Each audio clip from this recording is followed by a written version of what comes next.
Well, here we are again. Another edition of Astro Lunatic's Guide to the Universe. I am Susan, aka Astro Lunatic. Happy you're here with me today. It is February 11th, 2024. It is a 3-day, as the date reduces to a 3. And I'm going to give you the lowdown for the week from today till next Sunday. So that's the 18th. We're going to go through the most pertinent aspects of the astrology for this week. So, again, thank you for joining me. If you want to find me and connect on social media, as always, I am on Twitter, Instagram, Facebook, Threads. Seem to be gaining some momentum there. You could check out my Rumble channel, Astro Lunatic, of course, and you will find a link in the description box down below for my Gilded channel. Also, if you are interested in booking some time with me to look at some astrology, you can reach me by email at astrolunatic@gmail.com or try me on the Astro Lunatic hotline at 914-222-1231. Operator. Operators are standing by. Leave me a message. Text me if you like. Or give me a ring-a-ding-ding and I might pick up the phone. You never know. City Morgue. You kill 'em, we chill 'em. So, yeah, interesting week we have coming up. Very exciting. We just had the new moon, which was square to Uranus, and it did not disappoint with the level of new and exciting, strange things. Check out my Twitter feed. I'm all about posting the weird news, weird and freaky. Yeah, so what else is going on? Um, let's see. Within the past couple of days, really, we've had the new moon square to Uranus, which is new and crazy and exciting and unexpected and shocking and it's causing all kinds of disruption of all types. And I see some things coming down the pike, but we'll talk about that. We'll talk. You know what I'm saying? We had Mercury go from Capricorn into Aquarius last week, conjuncted with Pluto on the 5th. I mean, this is really more than a week ago, but it's the ongoing story because we're going to have part 2 and then part 3 of a very exciting episode on As the World Turns and My Stomach Churns. So Mercury going into Aquarius conjuncted Pluto newly in Aquarius. And I mean, that can be a total mental, like a reset on the mental level. So it's a 3-part thing because Mercury does it and then Mars does it. Mars brings some assertiveness, force, action, maybe some anger and aggression. And it's definitely a potent, I mean, any planet conjuncting Pluto is going to be a potent force to be reckoned with, and it should be very interesting. As first Mercury, the mind, the communications, the information, even transportation, possibly. But then Mars, and Mars and Pluto both are co-ruler of Scorpio. And, Scorpio is, yes, it's death and transformation, resurrection, which came up in last week's reading, by the way. If you didn't tune in, I did it late. I did it on Thursday. I should say better late than never, or the party doesn't start until I get there, or I'm always on time. Those are my mottos.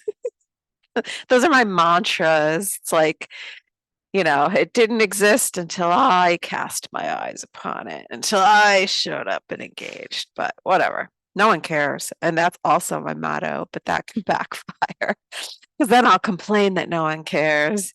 So, we're always the author of our own misery. So, yeah, I mean, on the 5th of February, Mercury met with Pluto. So think about that as like hitting a reset button on the mental level, right? And then, is it mind control? Because Pluto is control. So is it control of the words? I found myself not responding to certain things where I could even offer a perspective,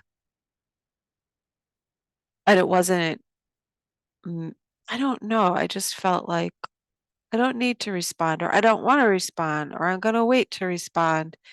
I'm going to hold my tongue, which is so not like me. But then there are times when I feel that nudge to hold my cards very close and just wait and see. I mean, that was a little bit of what was going on, why I didn't do the weekly show until Thursday. It wasn't just my self-absorption. It was, yes, looking at it, dealing with stuff on a personal level, that I had going on, nothing major, just that I could feel the tremendous wave of a shifting coming. And, sometimes the mystic needs to hermit and say nothing. And the message is always right on time, so I wasn't worried about that. But now we're going to get Mars coming in to meet with Pluto to kick ass. So, both being, like I said, ruler of Scorpio, and there could be a lot of, there could be some with people, it depends. Violence and aggression, be careful with that. And, Pluto and Mars together feels like warfare, right? But in terms of spiritual warfare, what you would want to maybe fight on the physical level, on the physical dimension, that war isn't going to be fought in the physical in Aquarius. So we're getting a taste of what Pluto in Aquarius means. All right. So if it's power, control, brute force, aggression, it's not in Capricorn anymore, it's not it's not the traditional means of power. This is mental skill, mentalism. And now we're, operating on a different battlefield. It's the battlefield of the mind, and that started February 5th. Mars will be coming, so it's total, jujitsu, martial arts time, asymmetrical warfare. That's definitely Aquarius, right? You zig when they zag. Now, right after that, 2 days after, okay, so Mars goes into Aquarius, meets Pluto on February 13th. So watch that day, and then on the 16th, Venus will do it, right? So Venus is more of our love nature, our values, self-worth, money. Watch what's going on with the financial system. Obviously, crypto is pumping. Like, could this be a big pump? Probably. Not financial advice. But on the 5th, Venus did square the nodes. And we saw a rise since then. I mean, I'm speaking in terms of crypto. But on a personal level, that was a turning point for personal relationships. So maybe Mercury conjunct Pluto on the 5th and Venus squaring the nodes was a different strategy when it comes to relationships and communication and, let's say, power, obsession, psychology, right? Because that's Pluto. Uh, and looking at things from a different perspective, which is more detached. Aquarius is a very detached sign. I have my moon in Aquarius, and so I like to talk about how I feel, and I cannot, like, I can't cope. I cannot thrive in a relationship where a person is not listening to how I feel. And Aquarius is also very cold and, like, is easy to just detach, ghost, walk away, not answer. And I did some of that this week too. Put somebody in timeout. They don't even know their timeout. Problem is they talk too much and they ain't listening to me. So you're not going to listen. This is my policy. If you're not listening to me, I'm going to stop talking.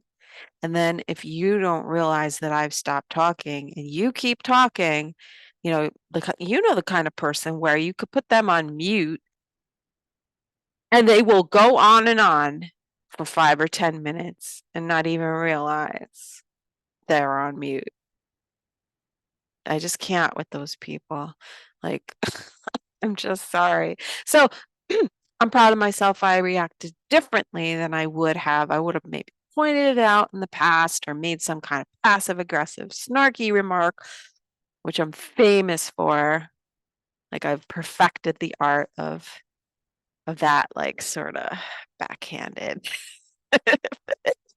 But I just said, no, there's a mute button and I'm going to use it. So let's see what happens on the 13th. We'll see. It's funny. So just before I go into the week, to let you know what the 3, 6, and 9 days are this week. Today, the 11th, is the 3-day. The 14th is the 6-day. And the 17th is the 9, the 3, 6, and 9. So all of you guys who are looking forward to celebrating Valentine's Day, take note. There's something building. I'm sure it's great for all of you. And that's what I wish for everyone. However, your mileage may vary. And you know. Oh, whatever. Okay, so yeah, I don't know. I see a lot of like high expectations with people, but we'll find out if we're on the same page. Not me. Like, I'm not talking about me. I don't have a Valentine. So there's no Valentine's Day. Um, but that's fine. I am my own Valentine. And I celebrate Galentine's Day, for us single girls. We appreciate our friends. And, like I always say to my best friend, I'm like, God, I wish I could find a man like you. Yeah, she's so cute. Anyway, right. So we have the moon in Pisces today. It's very nice, creative, dreamy, good for just kind of getting lost in the sauce, being creative, being detached, be careful of avoidance and overindulgence in certain things. I know we have the superb owl today, which will be interesting. I like to hear the breakdown of the halftime show, and um, I like to hear other people point out the esoteric symbolism. You know, I don't usually watch it. It's usually not somebody that I want to see anyway. But it should be interesting. We have Venus building to a sextile to Neptune. Mars is still in sextile to Neptune. So there is definitely, I think, some creative aspect here to be tapped into. Just hopefully it's not pushing more delusion on the masses and propaganda. And well, there is definitely some religious fervor going on. But all in all, Neptune aspects to Venus are usually pretty good. The pitfalls could be, over idealizing a relationship, or just projection in general, projecting your hopes and wishes and anticipation, or, with Mars, the motivation, looking at people's actions, perhaps, and the escapism and addiction factor is always there. But, Neptune can soften the edge a bit. And Mars and Venus, I mean, they haven't been conjunct, but they're going to start moving together and get closer to one another for about a week, maybe. Let's see. Yeah, for over the next week. So it's almost like, our actions and our values and our love nature, our inner soft side is pretty much in balance. It's moving together in harmony with our external yang actions, feminine, masculine balance, all that kind of stuff. Well, let's see how that pans out. What else do we have going on today? On the 11th day, the moon will sextile Uranus.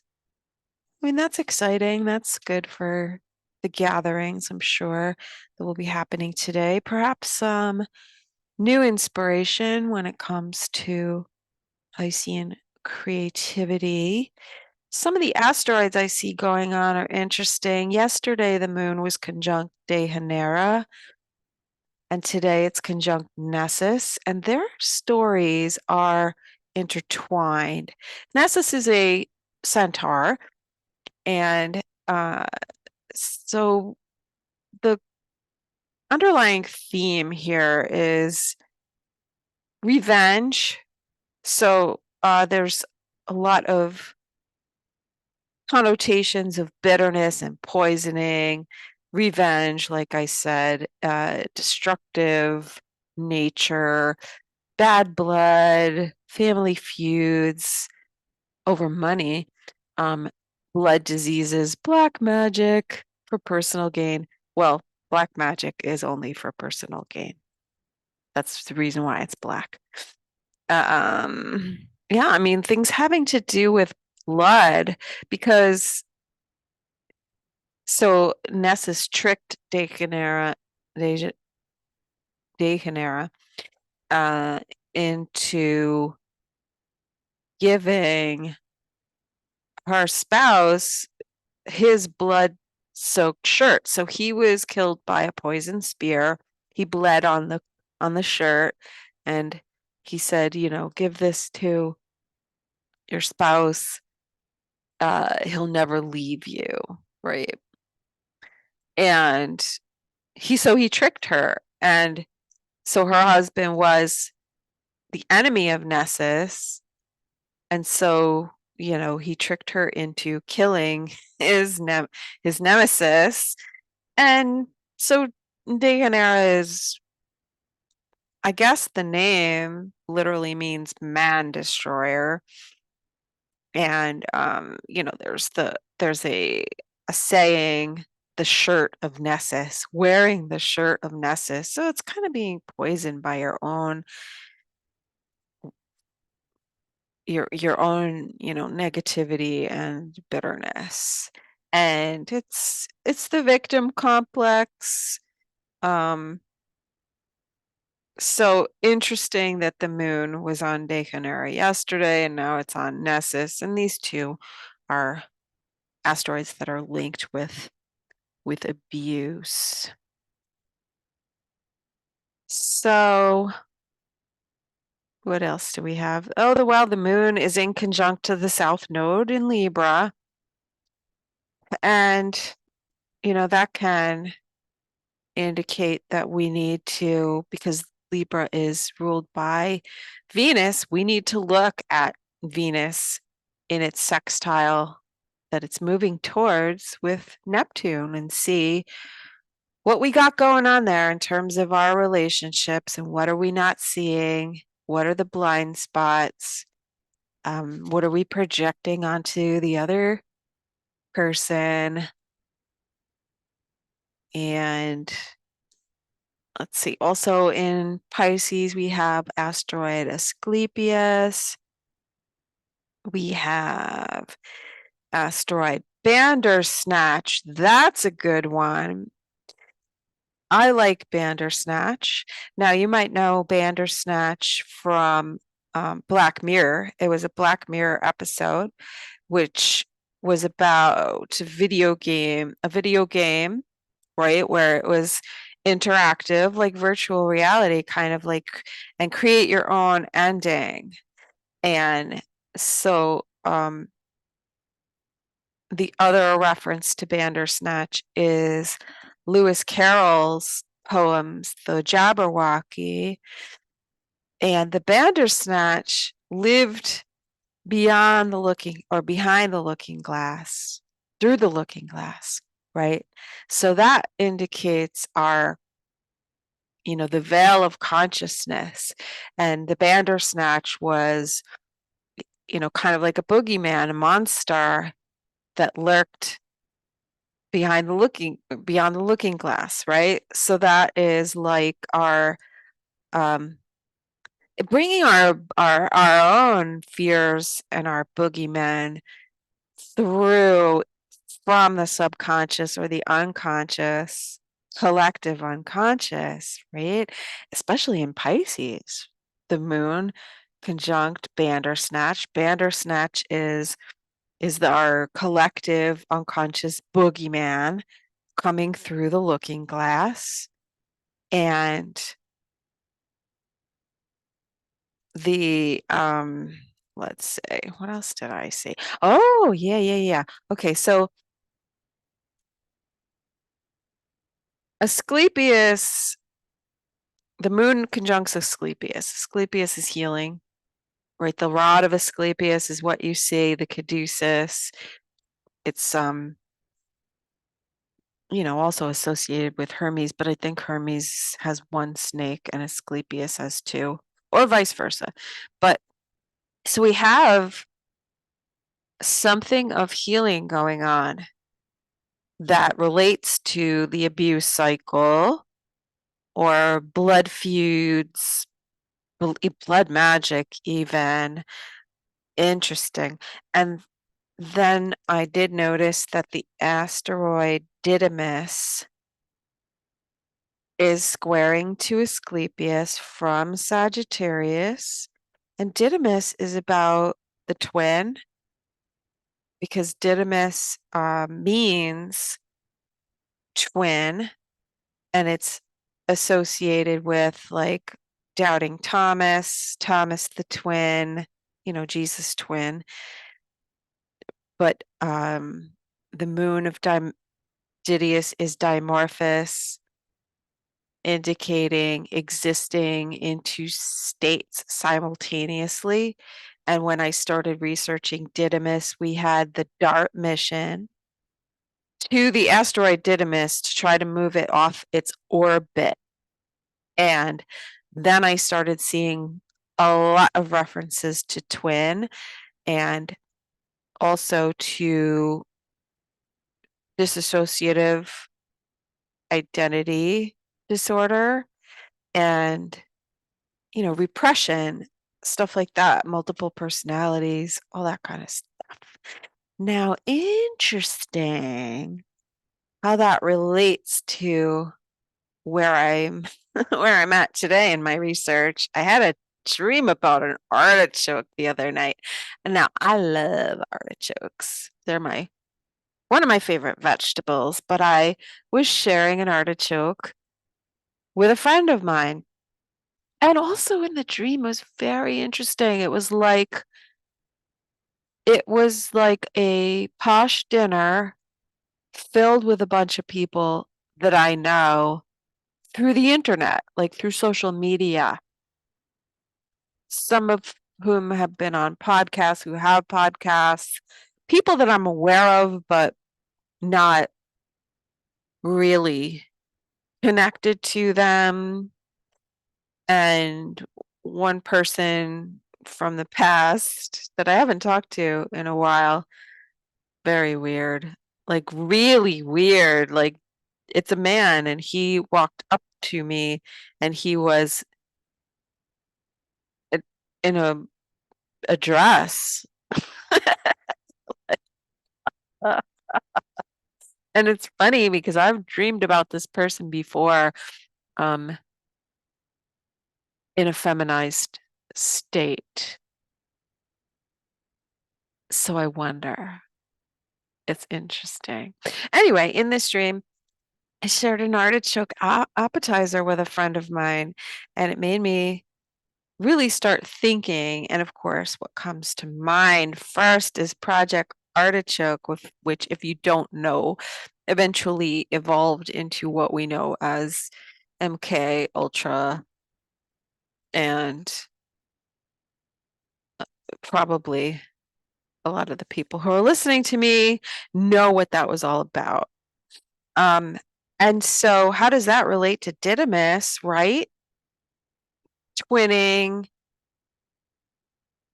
uh, dual states, like existing in two states, like compartmentalization, multiple personalities, and healing. So this will also connect to the next new moon a month from now, when the sun and the moon conjunct at 20 degrees, 19 actually, maybe, of Pisces. I think that the Kraken has been released and the Bandersnatch is getting ready or starting to break through the looking glass.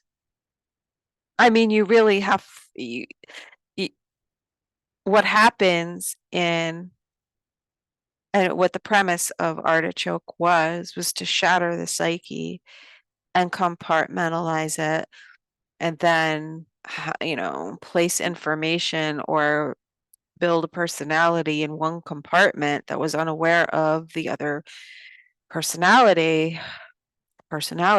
So it got me to researching, and I had to pull up the chart of the inception of Project Artichoke, and it was freaking phenomenal. I mean, it was just, it showed it right there exactly, all the, technology and drugs and what the purpose was. You just see it right there in the chart, and shock and trauma and all of that. But that's for another video. But I do see transits to that chart. So consider that a birth chart for artichoke. It's having transits right now that are really interesting. So for instance, the actual date of the paper, like the published paper outlining what the project was January 22nd, and I want to say it was 1954. Anyway, there's a Sun Venus conjunction at 0 to 1 degree. I think Venus is at 2 degrees of Aquarius. And what are we having transits to right now? Pluto just went into Aquarius. So tell me there is not something going on with that. I think what we want to look at is, looking around at the people in the public eye. Who is that Fu Manchurian, you know, Xing Chow Mein candidate? Hope you got that little word salad there. Uh, yeah, so something's going on here.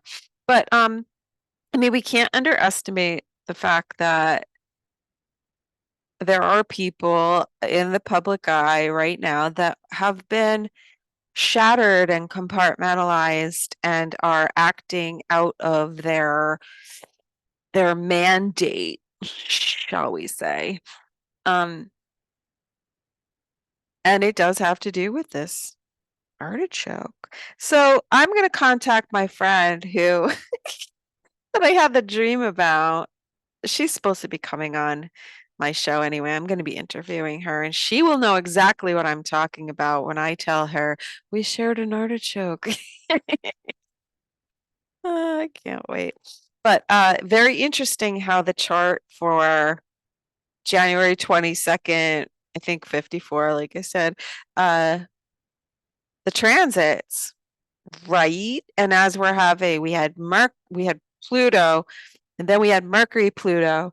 Now we're gonna have Mars, Pluto, and then we're gonna have Venus, Pluto. Very interesting succession of transformation. I mean, could we see someone's programming breakdown? Could we see, somebody's healing, their Bandersnatch bleed through? Oh my God, I just looked at the clock. It's 1:22 on 2/11. All right, well, if you don't know now, you know. So today's the 11th. Today's the 3-day. So what I'm talking about, what I'm seeing today may come into play on the 14th, which is our 6th day. Remember, this is the building energy. It might be something different for you. I'm just saying. I'm just telling you how I work. Yo. All right. And then on the 17th, that's the 9. That's the culmination.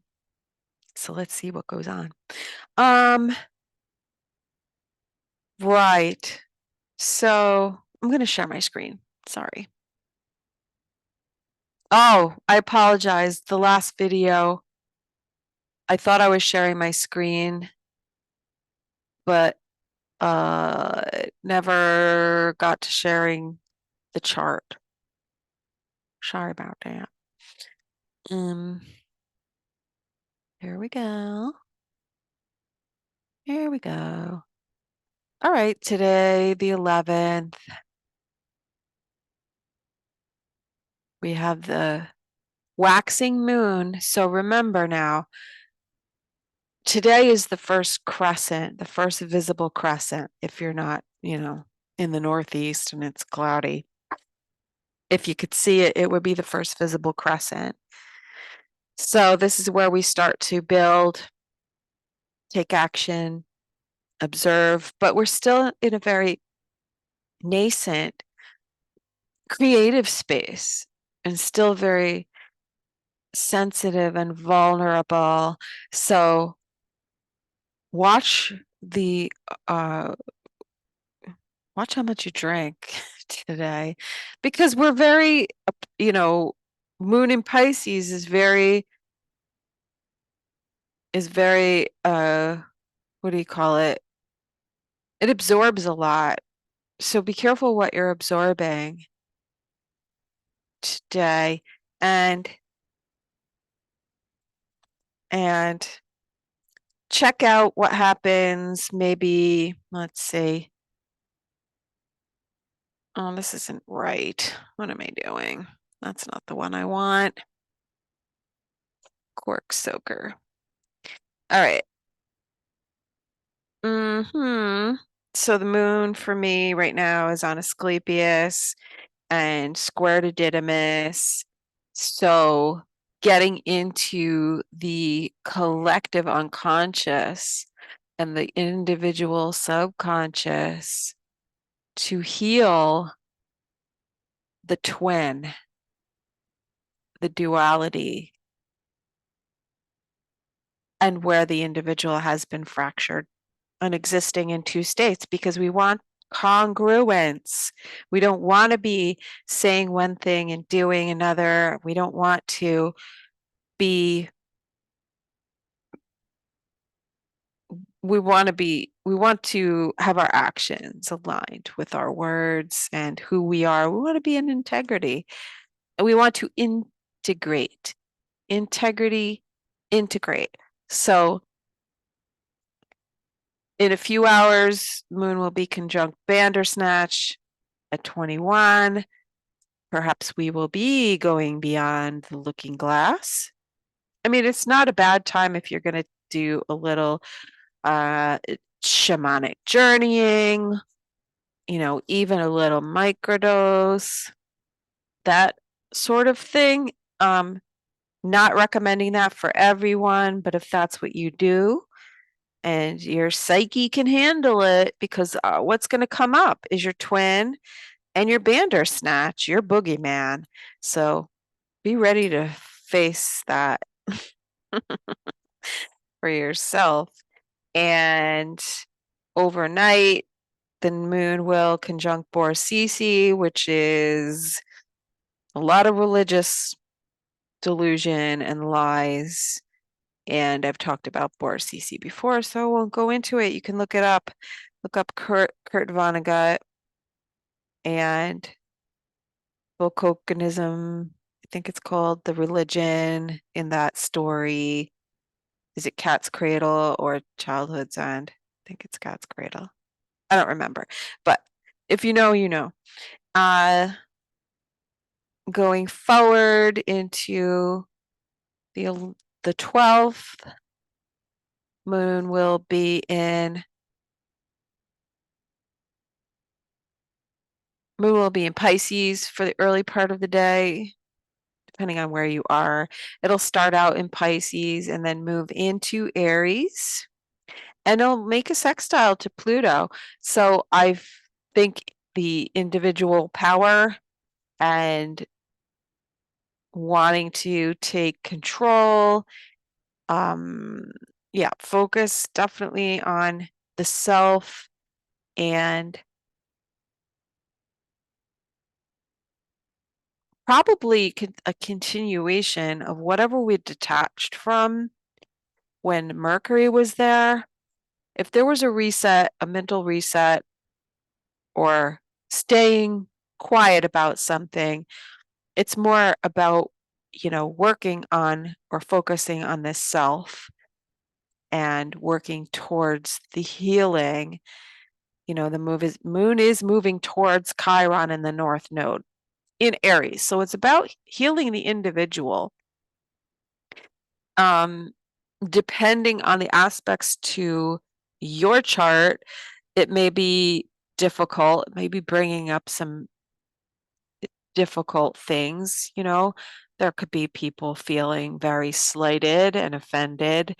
And overall, it's really just the search really for identity and finding one's place among the crowd, because Pluto is now in Aquarius and it is about the power of the group. So we want to retain our individuality. But, using the emotions and using, channeling anger, channeling that Pluto energy, and making a fresh start is very much a good thing to do on this day. And it will really energize the fire and the air signs. Probably find yourself with more spunk and inspiration right now. Uh, and Mars lingering at the last degrees of Capricorn is pretty frustrated and probably ready to kick some ass and meet, Pluto in a dark alley. Stay out of the dark alleys. Yeah, I mean, definitely a lot of feisty, fiery, masculine energy. But I mean, isn't that how the West was won? By the pioneers and the cowboys. So, but a lot of frustration at the very last degrees of Capricorn, because Capricorn, I mean, Venus and Mars in Capricorn are sort of restrained to the old ways and the traditional values and the top-down structure, and someone else says you can't move forward. And that is frustrating also. And then there is an illusion of that deeply entrenched power. And don't forget, that's where Pluto hung out for the longest time, and backward and forward, and went a little bit, dipped its toe into Aquarius and then went back into Capricorn. And this is all government shit right here. And, and, you know, there is something about the need to obfuscate and create an illusion of something. And this is the traditional way, right? This is the way we do things. We can't announce it. We can't act yet, right? It's being held back, and it causes frustration, resentment, bitterness, etc. I think that'll all pop off once Mars enters Aquarius. And that's either later on the 12th or early on the 13th. But the 13th, we do have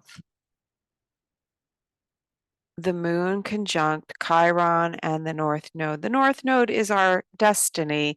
Chiron is the wound. It's what we need to heal. It is dealing with the individual identity and wanting to carve out your own destiny and not be part of a tradition, a group, you know, uh, a hierarchical structure. It's very rebellious, and it's fighting for its individual right. So this is pretty fiery. And the moon will be also sextile. Before that, it'll be sextile to Mercury in Aquarius. So there's a lot of information coming out, I think, with this Mars Pluto, with Mercury sextile to the moon and the moon on the North Node in Chiron. We need to heal something. We need to honor the individual. And what else is happening? And then Venus is still maybe wanting to cling to the illusion.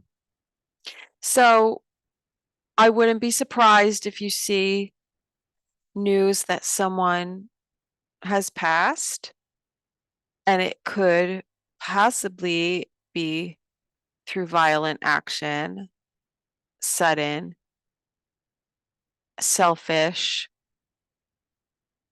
suicide, maybe, or that somebody is angrily detaching themselves, being selfish because they want to control situations. There is a lot of manipulation, anger, control, aggression, hostile environment here, and wanting to break from the previous pattern. The sun last week squared to Uranus with the moon, right? So that the new moon, obviously. And that was the beginning of the separation. So I see people separating from, like, leaving groups, leaving families, leaving marriages. That's why I'm saying that could be a difficult Valentine's Day for some people. And we'll have to see. So this is the 13th, the moon, like I said, in Aries, all fired up, really does want to leave the past behind. The moon will make a square to Venus in Capricorn, who's clinging on to the Pisces illusion of what we want. We want to believe that it's okay. Like, we want to believe this is still working. We want to believe that, we can cling to the traditional ways, and the desire to put up a front like everything is okay, but it's really not going to work. With the sun in Aquarius, the moon will sextile the sun. The individual wants what they want, and they want to be free. It's about freedom. It's about individuality. It's what we're working on here. And sometimes it has to come as a shock, because we've tried talking, and sometimes the time comes where, no answer is an answer, and actions speak louder than words. So let's see, that's the 13th. This Venus Neptune is, it's not all negative. How we can use this creatively and positively is foreseeing long-standing issues, seeing things for what they are in our relationships. We want to see it with compassion, but we don't want to be in denial. And we can reaffirm our devotion, our compassion, and our commitment to a higher purpose. Now, dealing with the individual on the other end of that could be a whole different ballgame, depending on, you know, if they're willing to play ball, if they're willing to see it, if they are working, if they're changing, if they're, you know,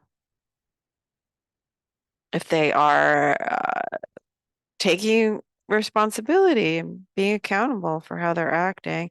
But there feels like there's a shock coming and a big change regardless, like breaking off, breaking out, breaking away, fighting for your identity, selfhood. It makes it for a lot of reactive type of energy. And we have 4 planets in Aquarius, and they're all making squares to Jupiter and then Uranus, one after the other. There's a lot of anxiety, a lot of knee-jerk reaction, can't take it anymore, rebellious, fly off the handle, um, you know, that kind of thing. Now, one thing I want to mention, when the moon on the 13th is conjunct to Chiron and the North Node, one thing that may be called up is something that happened. Let's go back on the 7th, when the moon conjuncted Venus and squared the nodes. Venus already did it. So this is love and relationships and our love nature, our committed partnerships to long-standing associations. That's Venus and Capricorn. And at that time, Venus was conjunct asteroid Psyche. And I know the association with asteroid Psyche and Eros, and the story of Eros and Psyche. But I want to just take Psyche and look at it in terms of that being the feminine nature. So we're talking about the sensitivity, the intuition, the the emotional, the inner life, and the psyche being the soul attached to it and the mind. And Venus was also conjunct asteroid Apophis. So Apophis was the enemy of Ra, Ra being the sun. So it's a duality between light and dark. So it does speak about our shadow side, but it speaks about the battle, spiritual battle between the light and the darkness, and love and our relationships and our shadow. So this battle started coming up around February 6th, right after Mercury went into Aquarius and hit Pluto. Pluto, ruler of Scorpio, we're also dealing with the psyche, right? So that tripped off a switch. And then on the 6th and the 7th, that tripped off a switch in the physical, because Capricorn is an earth sign. It's practical, it's tangible, it's our life, it's our commitments, it's our relationships, it's our values. Long-standing values lead to long-standing relationships, and then our values change, our relationships change.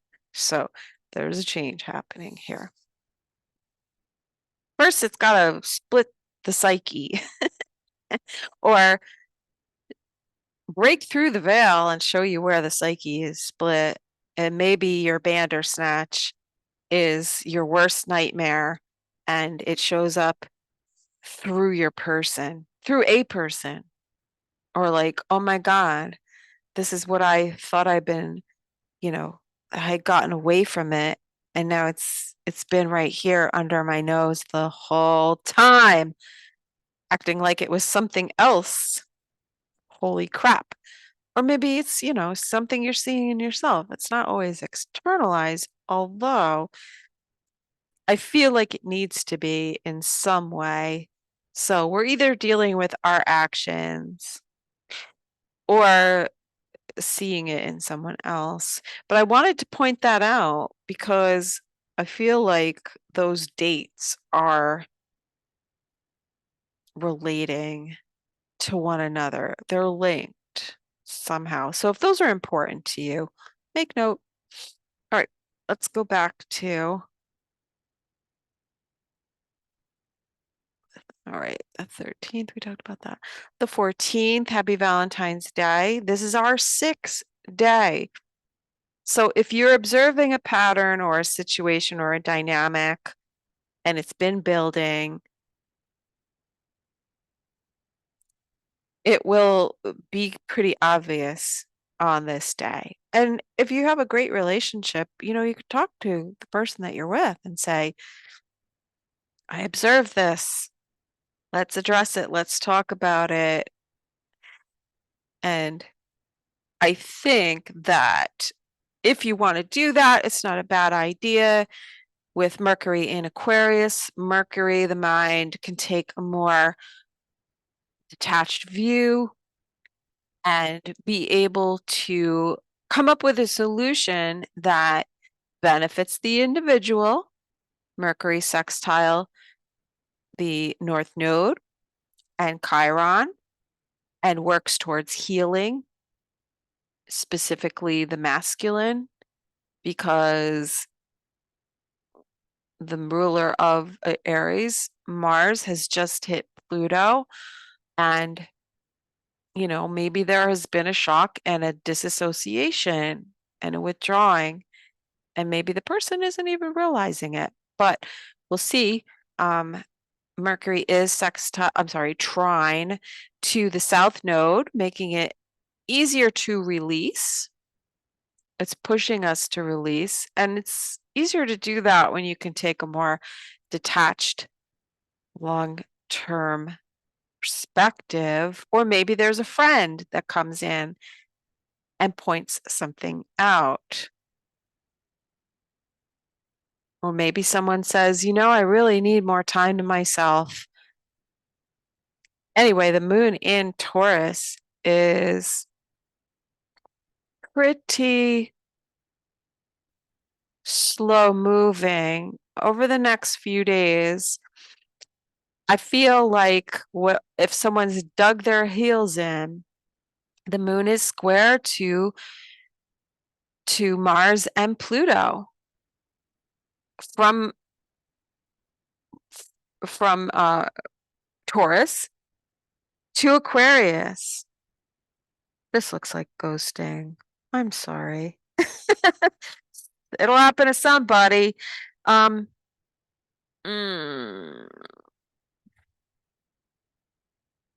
Mexican standoff. You know, if somebody feels some type of way, they may hold back their anger. I mean, the moon in Taurus is not particularly violent. However, I could see the moon in Taurus square to Mars Mars and Pluto. Like the type of warfare would be on someone's finances or their reputation,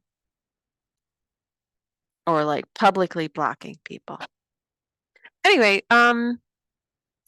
it does feel like somebody's kind of digging their heels in, and that there is a stubbornness here. Now we have to talk about Venus, because the moon in Taurus will be ruled by Venus. There's a financial issue here. Maybe we're seeing it now with Venus sextile to Neptune. Maybe there's an issue and we're able to get creative about it. I don't know. But Mars and Pluto could be an attack. Let me just say that if you feel you need to, and I think everyone needs to, in terms of our finances, even digital currency here, Mars and Pluto in Aquarius, spying, hacking, internet, and squaring the moon, and the moon will be conjunct Uranus in a day or so. Either that or it's some like super kink on Valentine's Day. Yeah, who knows? To each their own. Um, okay, so the Mars, I'm sorry. The moon in Taurus is conjunct asteroid Panacea. Now, Panacea, we think of it as like a cure or a band-aid. I've always thought of it as kind of like a sugar pill, but I don't know that that's actually true. When I had looked it up, it does have to do, with a remedy, a cure. So I'm going to go with a cure or a band-aid, a solution. And what is the solution? Action, force, dynamic action to control a situation. So I don't know. We'll see what happens with that. And crowd control, I don't know. Maybe because it is Aquarius and the sun, we're coming up on a first quarter square. That will be the 17th, I think. Let me see. No, the 16th. So there's something building between today and the 16th, because the 16th the moon will square the sun, and that will be from Taurus to Aquarius. So are we looking at financial stuff? Maybe. Venus goes into Aquarius and hits Pluto. Are we looking at a hacking? Are we looking at bank failures? Are we looking at control over digital currency? Are we looking at using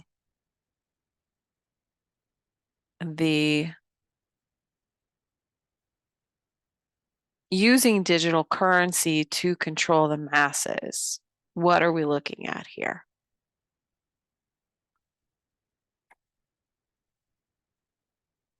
And we have Saturn and Jupiter. They're both at 8 of Pisces and Taurus. And 8, I think of the 8th house, and that's Scorpio. That's debts and taxes, things that we owe, but it can also be related to inheritances. Yes, but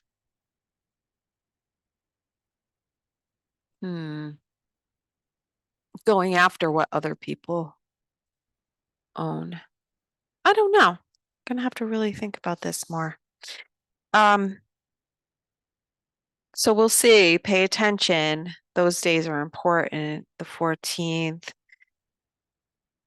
And what else can we say about the day? The moon in Taurus, it's definitely a calm moon, but it's stubborn, it's slow. But we have a square from Mars and Pluto. I see a lot of anxiety, maybe. Watch out for accidents. Watch out for accidents. Be careful on the roads. I see, I really see with a lot of the aspects this week, I see a lot of mental and emotional instability with people, shock, anxiety, because we have Uranus aspects, we have Mercury aspects, Mars, Pluto. So whatever it is here is building, because we're building to the square from Mercury to Uranus. So let's just move on. The 15th, we have Mercury making a sextile to Chiron and the North Node, but a square to the moon. So there's some emotional instability, chaotic, and fear, like fear of something. I mean, anxiety about a change that we see coming, where there's been a detachment or sudden shock. Moon square to Mercury. We're hearing something or learning something. It seems a bit chaotic on the 15th. Probably a result of whatever we saw on the 14th. Not probably, but it is a result of what we saw on the 14th that maybe we didn't like. A stubbornness, a coldness, an arrogance, aggressive, controlling. Don't like it. Could be coming from anywhere. Okay. And it could be regarding finance because we've got the moon in Taurus, ruled by Venus. Venus is clinging on to the last few degrees where Mars was frustrated, fighting for the last dregs of the old system. At the end of Capricorn, Venus is hanging out there. This is probably issues with finance and banks.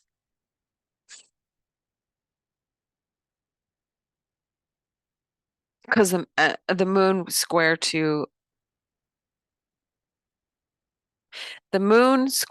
to Mercury, it's our mind, our mental and emotional state. In Taurus, it wants stability. It's moving towards Uranus, which is chaos. We're separating from the old, trying to make the new happen, and it's a little bit bumpy. On the 16th, that's the 8 day. Sorry, the 15th was a 7.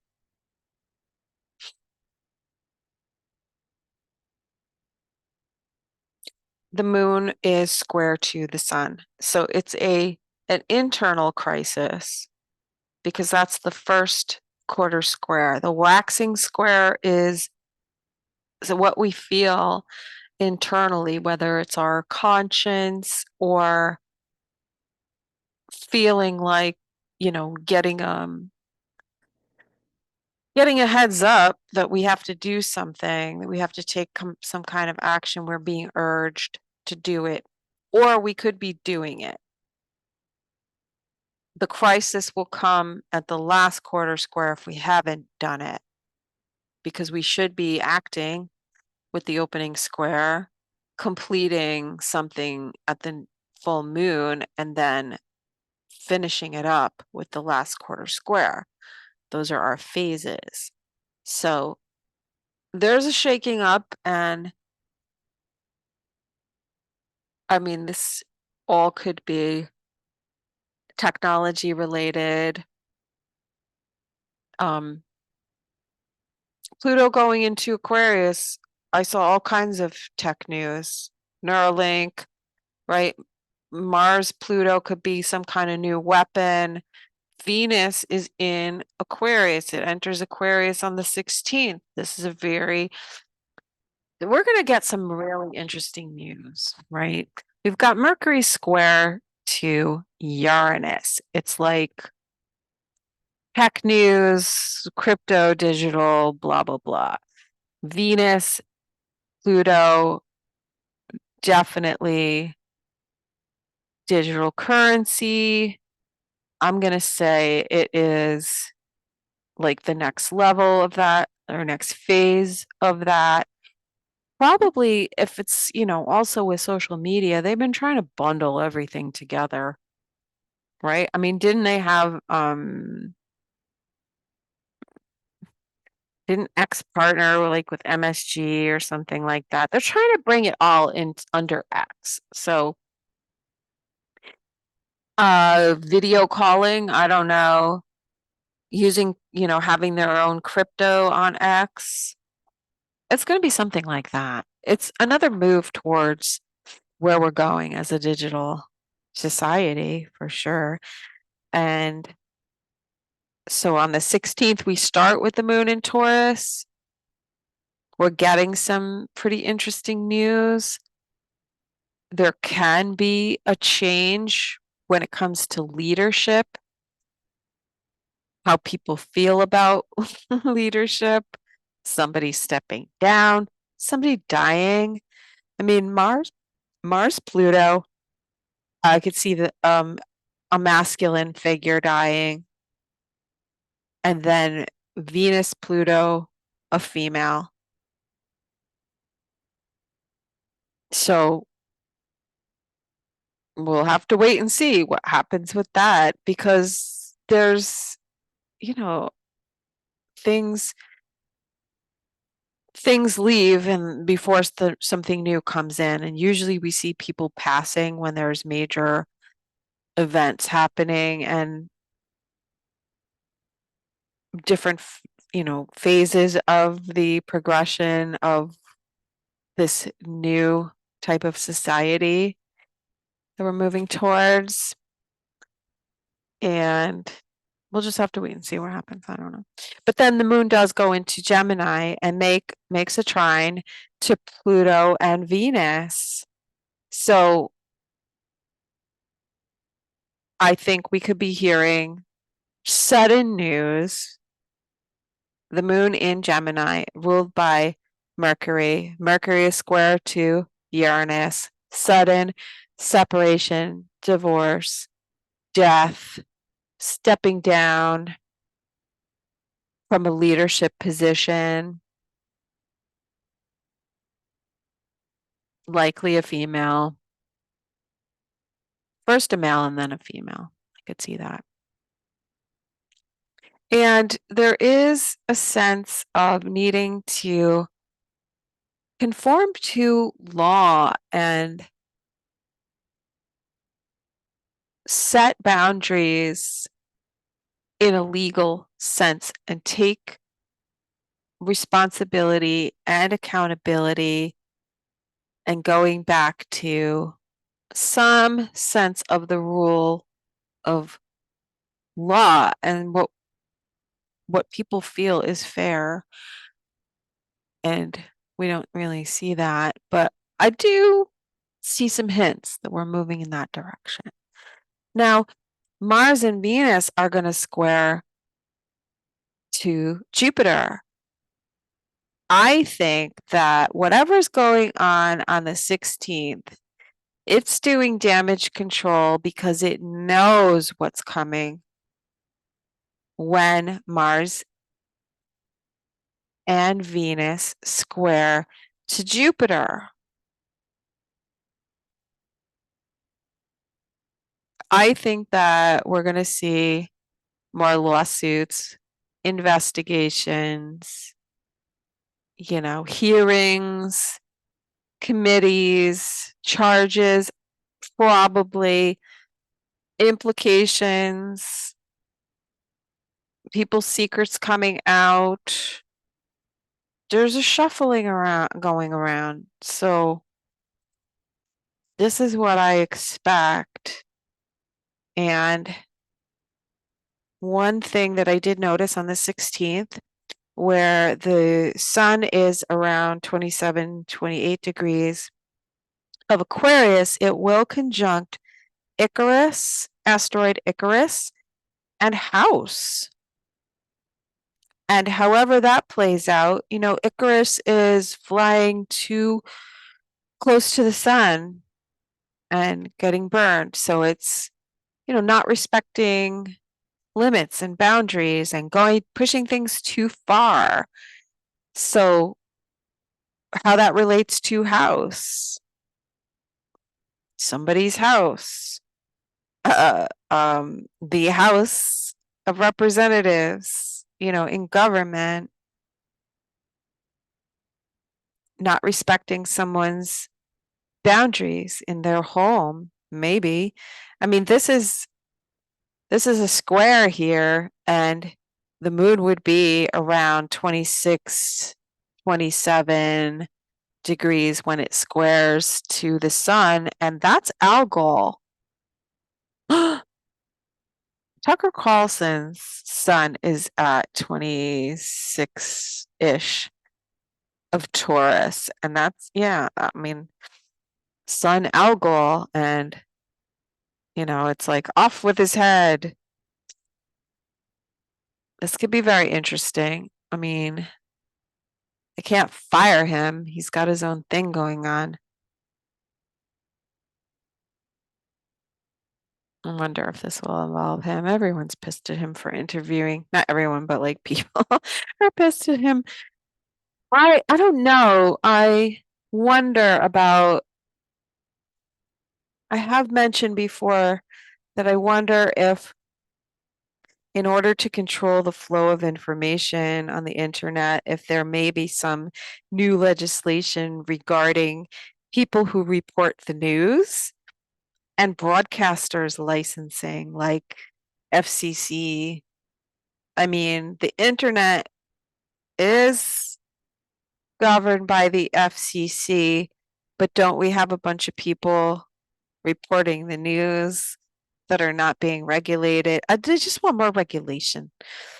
It's gonna happen. I mean, something's gonna happen. Something's gonna be challenged. So we'll have to wait and see.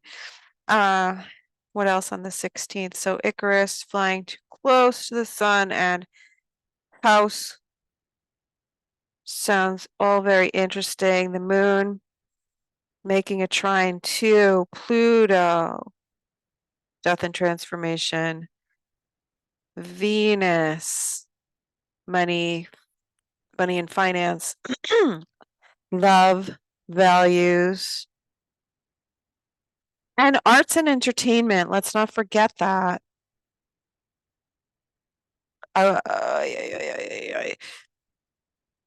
Go back to when the moon was square to Pluto and Mars,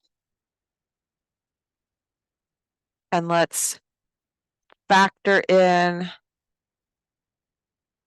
Why did this down? Let's factor in. Let's not just call it like women and money. Let's talk about arts and entertainment and Pluto. And Neptune. Is there something about AI? I mean, people in arts and entertainment, they're they don't really own their image, right? So for somebody to create something out of AI and then go and disseminate it, are we going to get like copyright strikes or trademark or whatever? Because someone owns that person's image in perpetuity, as the Hollywood contract states. And the digitization and monetization of everything, including the human being, and Venus and Neptune is definitely arts and Hollywood, glamour, spell work. Interesting. Huh. And there's a bunch of stuff like AI stuff floating around with Taylor Swift. Problem, reaction, solution. Like, oh, if they could make those horrible pictures about trailer park Swift, they could do it to you too. We have to control this. It's not right.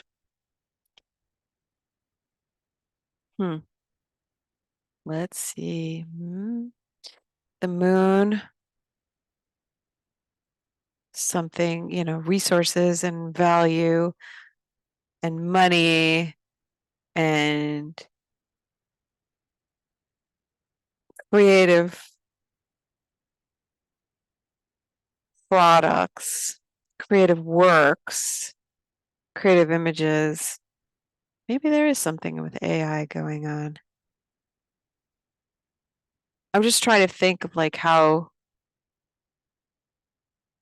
it would be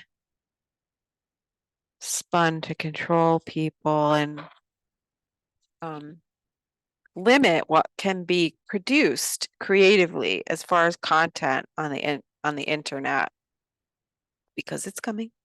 So let's look at these days. You guys let me know. I just see a lot of like shock and anxiety and crisis with some people with the instability, but also, that's the Uranus, Aquarius, frictious energy going on, but it is regarding the physical in Taurus, maybe assets, maybe money, maybe self-worth and value. I don't know. Maybe. Um, mm, mm, mm, mm. Okay, moving right along. 16th, we're gonna have okay, I already went over. Oh no, there will be a square to Saturn. So it's like, what's going on here, over here in Aquarius? The Venus, the Pluto, the Mars, the anger, the control, the aggression, the um uh, trying to move forward and take action and assert oneself, but then there's the fear or the blockage or the control here with Pluto. Mars got through it. Now Venus has to get through it. And they will, let's see, they will square to Jupiter. There's laws, there's religious faith, our values, technology, how they may come into conflict, right? Because we're moving forward technologically as a society, it will have to change laws, obviously. And then the moon in the moon in Gemini is going to square to Saturn. So Saturn is a pause, a restriction, a limitation on Gemini things, communication, information. Mercury is the ruler. It's in Aquarius, squaring to Uranus. And I would say that there's a very disruptive energy here. Maybe somewhere in the world, the internet could be shut down because there's crazy shit going on and, you know, large groups of people doing crazy shit. And we need to control it. But there is some sense of having to restrain and a burst of mental energy and then a sobering of that, a restricting, needing to pull back and a call for a limit to something when the moon squares to Saturn. This looks like a really interesting week. All right. I mean, like if somebody is if you were seeing like this really radical shift in your relationships, friendships or otherwise, I mean, it may be very unexpected and people acting uncharacteristically, and then maybe there is a tempering, like we need to work through whatever this blockage is, this obstacle, or, one side is trying to communicate and the other one is stonewalling. It just looks weird. It looks like a weird energy to me, really. All right. I'm sure it won't be like that for you. Everyone else, it'll probably be perfect. I'll be the one with the drama. I'll take the drama. Thanks. It's fine. I can handle it. Uh, moving on to the 17th. That's the 9-day. That's when this, whatever we've been in, peaks, ends, and then we'll start a new thing with the 18th. But on the 17th, this is the max of, whatever it is we've been working through, trying to figure out whatever information we've been trying to assimilate and disseminate. The moon will make like I said early, it'll make a square to Saturn, some restraint, perhaps pulling back or being delayed. There could be delays. We could feel a little bit, like we're dragging because we're tired because it's just been so much overload. I feel like with these aspects all week, it's almost like we're not used to going at this pace. And there does seem to be an emotional overload and circuit, kind of frying of our circuits. So tend to yourself. And the moon will make a trine to Mercury late, and then make a conjunction to Vesta early on the 18th. So the 17th into the 18th, we're working more with the air energy, with the moon in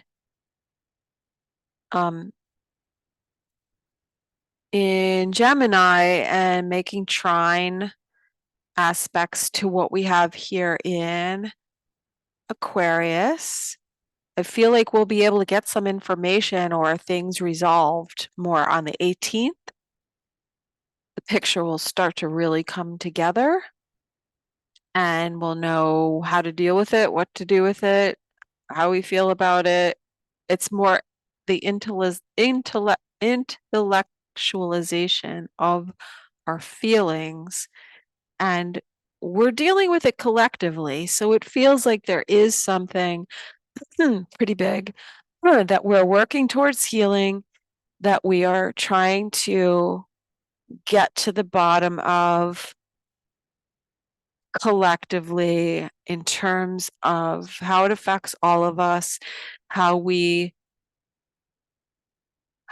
deal with technology, where we're going with the digitalization, uh, digitization,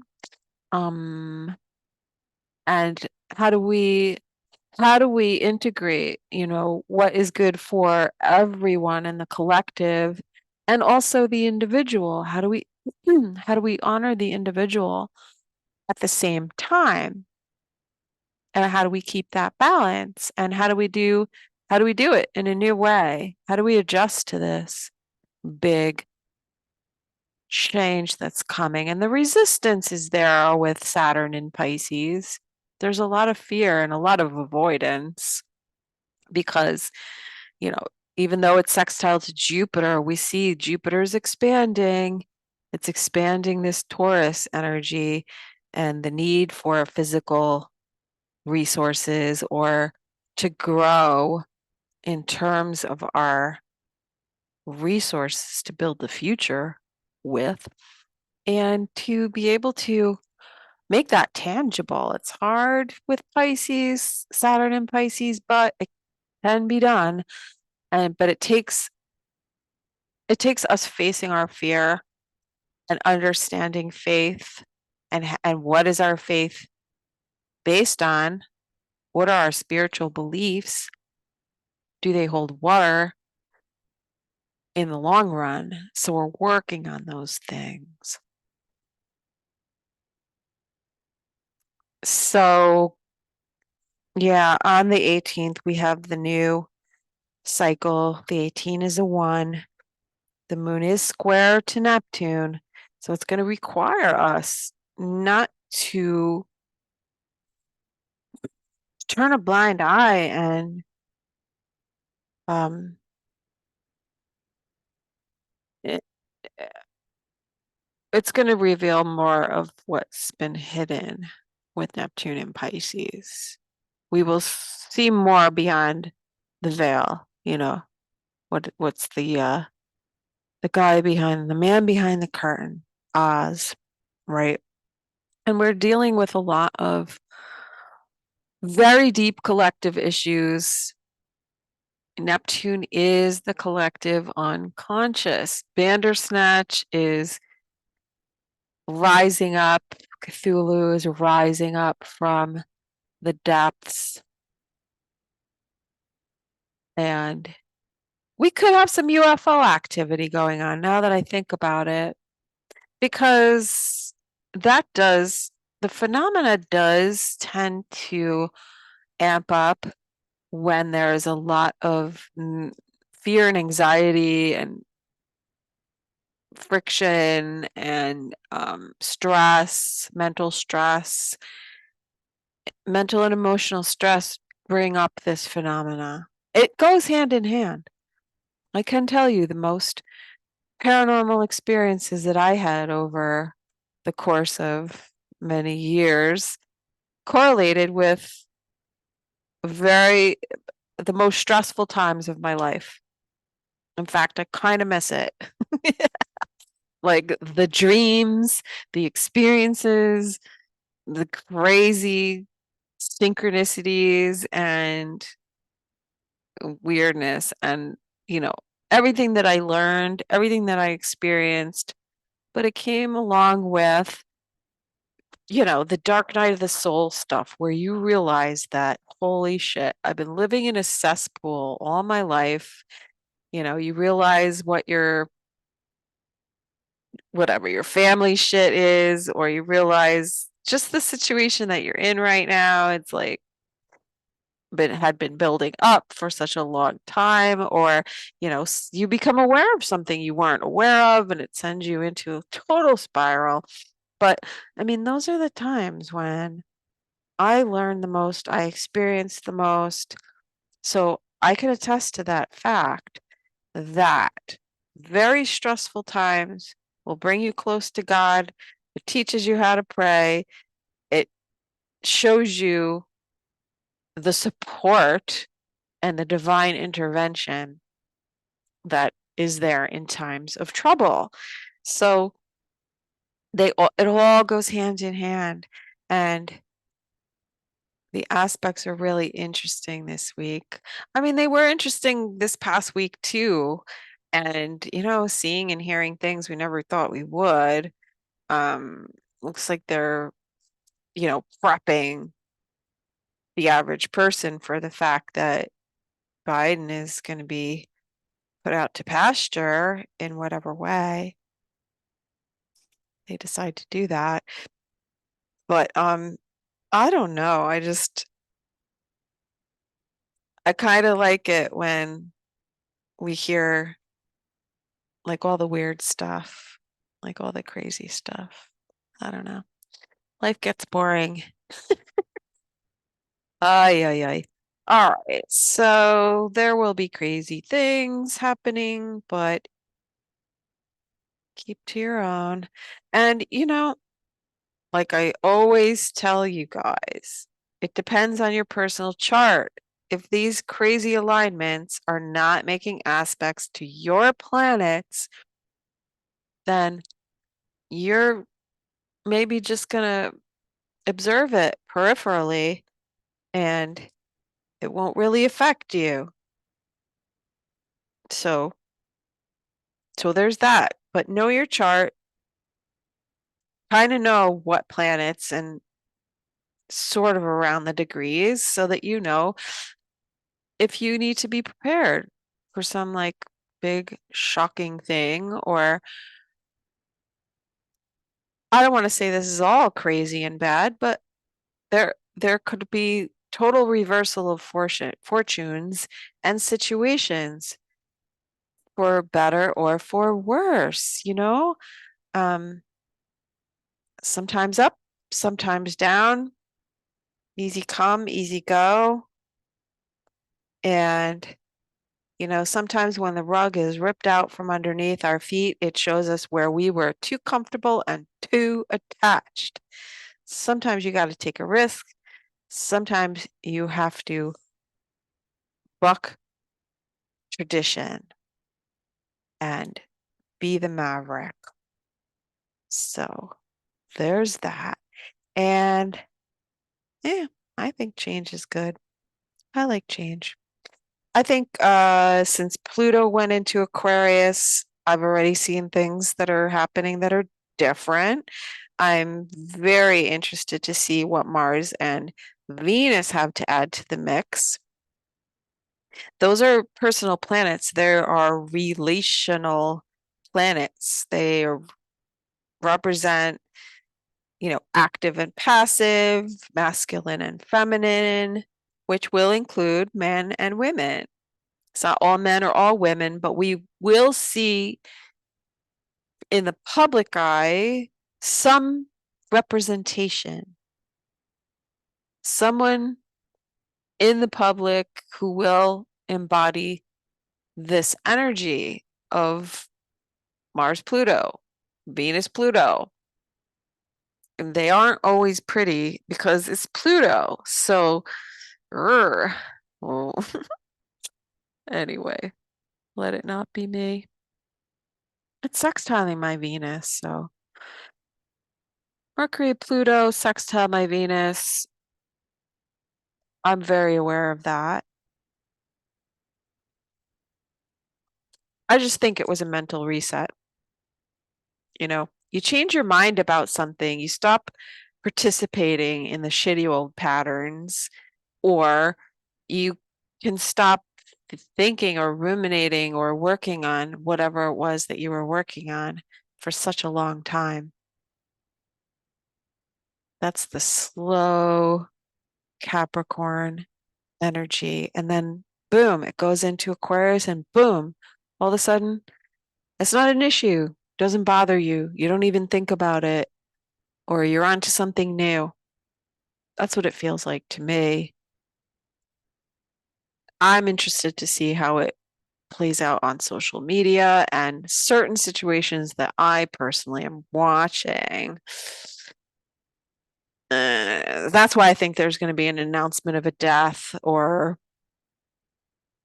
an abdication or somebody, being muscled out, taking power or something. We'll see. Okay, that's it. I'm done. If you have any questions, please put them in the comments. And while you're at it on this YouTube video, please like and subscribe, please, to the channel. I appreciate your support. I forget to do it. I have people that I've watched for years and years, and even friends of mine that I'm like, oh shit, I need to like that video.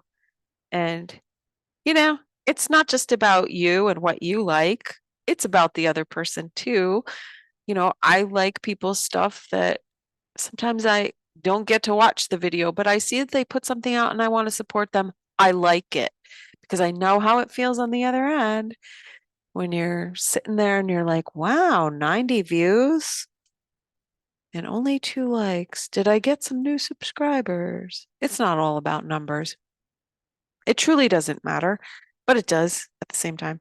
So please like, share, subscribe, hit the bell, and look for me and follow on social media, blah, blah, blah, Twitter, blah, blah, Instagram, Facebook. You know the drill. And if you're interested in a reading, and if you made it this far into my video, you are fucking awesome, or you're bored and you have nothing better to do. Uh, if you want a reading, if you're looking for some astrological advice and consultation, you can private message me on the social media platforms if you follow me. If you don't, I may not see it. Or you can email me at astrolunachick@gmail.com. If you don't get an answer in a couple of days, please try a different way or try it again. I've had things go into my junk mailbox. I hate that. But a surefire way to get me is on the Astro Lunatic hotline at 914-222-1231. I have some friends who just like to pop in and say hi, and that's cool too. So you can call and leave a message, or you can text me. It's an actual phone number, and I will be sure to respond to you. So again, thank you, everyone, and I hope you have a great week. Bye bye.